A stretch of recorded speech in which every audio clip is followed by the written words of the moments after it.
On the first day of Chinese New Year, a mass murder took place that took the lives of 21 people as well as leaving 20 injured, and now authorities are covering up. Welcome to China Insider, I'm David Zhang. It's a terrible way to start the Chinese New Year. A recently released from prison convict decided to take up revenge and murder 21 people in a village in the Zhu County of Shandong Province, which is quite close to where I was in China. And based on just the information available to us, which is quite limited because the Chinese authorities have been trying to create this so-called peaceful period during the Chinese New Year, so they've censored everything online about this particular event. We don't actually know who the suspect is, but we do know that there is a long-term grudge against some of the people in that village. And it seems the process is that having some level of ties to the victim, and after murdering the initial two families, people nearby called for the emergency responders to come, and then the suspect was still looming nearby, decided to murder more people, including some of the emergency responders, nurses, and doctors. It turns out that according to information online that the village produces tobacco, its internal politics and relationships are quite complicated. And the suspect, some of the families of the victims testified in his initial trial, which sent him to prison. Some say 5 years, some say even 15 years. But regardless, now he's coming back for revenge for what they did to put him into prison. And of course, the suspect was determined to kill because every single one of the people was essentially suffering from lethal injuries. And so he wanted to kill them. And he really had no intention of leaving anybody alive. And like I said, the methods were really cruel. He waited for the emergency responders to arrive so that he could kill more people, and then he waited for the crowd to gather. One of the doctor, he's 27 years old, and he recently just got married, has a newborn baby, as well as the nurse who just been sent to the ICU, suffering tremendous injuries because of the murder. Of the 21 death and 20 injured, some people say that it's about 5 families in the village. Now, from internet information, so far there's two versions as to who the suspect really is.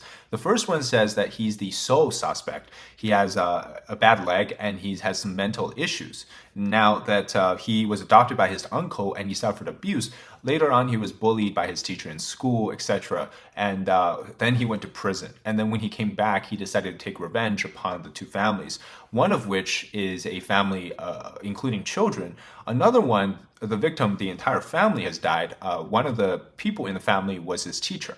And the murder weapon he used, one of them is a makeshift nail gun or makeshift rifle made from a nail gun. It was modified to shoot steel bullets. But most of them suffered from sharp injuries, likely from a cleaver or some sort of a knife. And that's what really was his main murder weapon. Now, after he was released from prison, he initially hid in a nearby village before committing the mass murder in this village. And here, he deliberately planned it out so that he was doing this during the first day of New Year when everybody was home and they were celebrating by watching television or just having a good time. And another version of the story suggests that the suspects is actually 3 to 5 people. Some even say the 6 to 7 people. And this all took place, again, because he was put into prison. During his time in prison, he got the help of his fellow inmates to do this together, to commit this murder. And so far, one of them has been caught due to the bad leg, and while the rest of them are still on the run. But both versions suggest that the person that's been caught should be the main culprit, or the one that should have these feuds with the families of the victims, simply because he wasn't leaving the scene. And other information suggests that he was a former SWAT member of a local police force, but again, there's not enough evidence to back that up. And it's also rumored that the local medical system is studying how to paint the suspect as a severe mental patient. In that way, they can downplay the case in the sense that they can really just cover it up as sort of a mental patient gone wrong situation rather than a full-on mass murder. But then this also raises the concern because the medical staff, right, the doctor and nurses, they either died or suffered injuries. This would then turn the entire nature of the situation into one where you pin the blames on the medical staff being the party that's responsible for not keeping the mental patient in check, rather than being the party of victims, because that's what they actually are.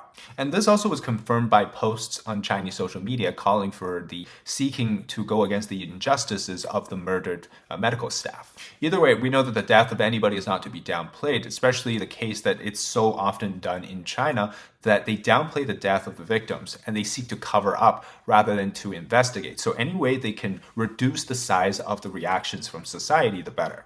And so from comments that I've been reading, it seems seems like the conclusion is that the suspect did go to prison and did suffer from sort of bullying before that. But the process in which how he got into prison and how the sort of grudge formed between him and the victim is still unknown or unclear. And he does have a bit of a mental problem, but this doesn't really explain how he just was able to go on this mass killing spree with a modified weapon. Instead of going to a mental patient or mental hospitals or whatnot. But there's a lot of questions. But from the perspective of the authorities in China, their intention is to make it seem like this guy is just crazy.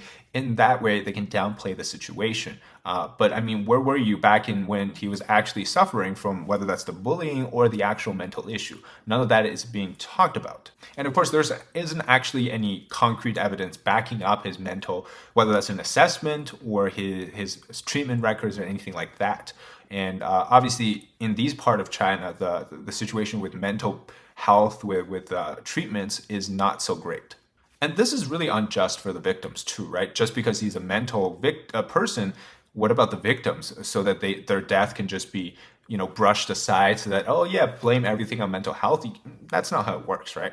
Now, what many people are finding very troublesome is the total blackout on Chinese internet. So right now, China is going through this Chinese New Year phase of this supposedly celebratory period in China. And so the Chinese internet censors are tasked to keep anything that's supposed to be destabilizing off of the Chinese internet for the time being.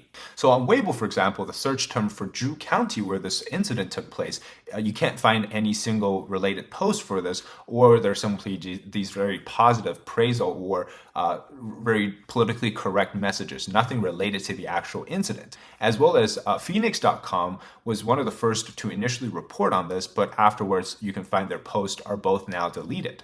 And other similar internet platforms in China have also restricted comments on this particular event. So Chinese internet space is currently blank on this particular situation, pretending like it doesn't exist, but you can still find sort of lingering comments discussing particularly this event, but the actual situation is still being discussed in group chats, private blogs, etc.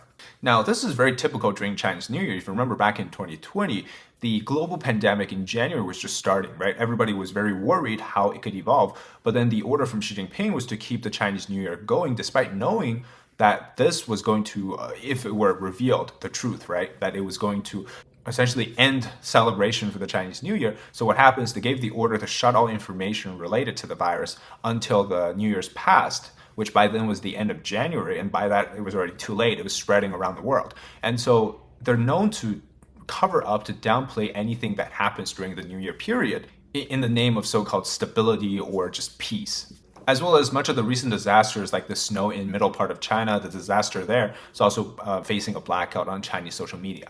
And some people attribute to the particular incident that we're talking about today as sort of a societal grudge people have, because the problem in China is that people are suppressed and oppressed by the Chinese government and the Chinese Communist Party, but they don't vent their frustration on the government because they can't. They go to jail. What instead is many people are twisted in their mind and they vent their frustration on other people, innocent people, right?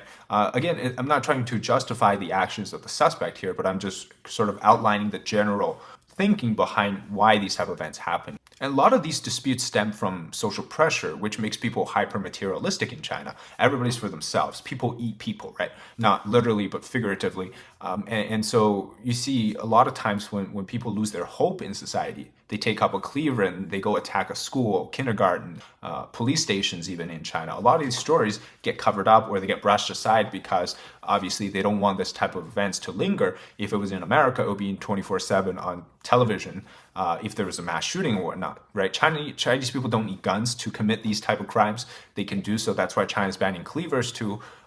The murder weapon itself isn't important, is because the mindset behind it is that they're trying to take out their frustration or just resentment, depression on society and on other people, not on the root of all this, right? Which is the Chinese Communist Party.